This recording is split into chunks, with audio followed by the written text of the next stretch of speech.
Двајца давеници и преку 400 интервенции на укажување на прва помош. Ова е билансот на инциденти со кои се соочиле спасителите на вода само во првата половина од месец јули. Спасувањето на двата животи во последен миг го вклучи алармот од потребата да се ангажираат спасители на сите плажи и капалишта. Во моментов во Охрид на 15 плажи се воспоставени безбедносни критериуми со ангажман на 10 спасители. Во соседна Струга, во ек на сезоната, на капалиштата не се обезбедени нити најнеопходните мерки за безбедно функционирање.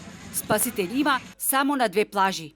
Онаму каде што нема спасители, капалиштата се потполно небезбедни и треба да се избегнуваат, укажуваат од Охридскиот Црвен крст. Секако дека е битно си цело крајбрежје, сегде каде што има и еден капач, тој да се чувствува безбедно. Доколку не се воспоставени услови за безбедно капење, спорт и рекреација, тоа треба да се истакне на соодветна табла. Значи, дали локалната стопанисува или концесионерот, доколку нема услови за безбедно капење, спорт и рекреација, треба да истакне табла на која што ќе биде јасно напишано дека тоа капалиште, таа плажа се користи на сопствени ризик, дека не се воспоставени услови за безбедно капење.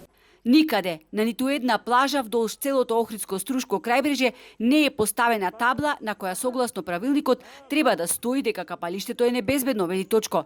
Тој апелира до сите оние кои стопанисуваат со плажите да обезбедат час поскоро спасители, бидејќи во спротивно, ако се случи немил настан, одговорноста ќе биде нивна.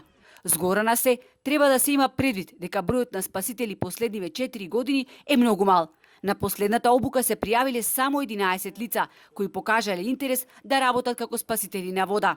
Многу е тешко да се менаџира, особено кога на оние кои што се спасители, кои што се подготвени да работат ова лето, му ветувате дека од 1 јули почнуваат капалиштата, а гледате дека само дел од капалиштата почнуваат и тие си барат нови извори на приходи, си барат нова работа, одат како шанкери, како келнери, што не ја поценувам никако струката, но не можете да ги задржите. Инаку ова лето, одредени групи на странски туристи преку менаџментот на хотелските капацитети каде што се сместени, побарале да им се обезбедат спасители на одредени плажи кои ќе ги користат за време на нивниот престој на ривиерата, на што од Црвениот крст веднаш им излегле во пресред.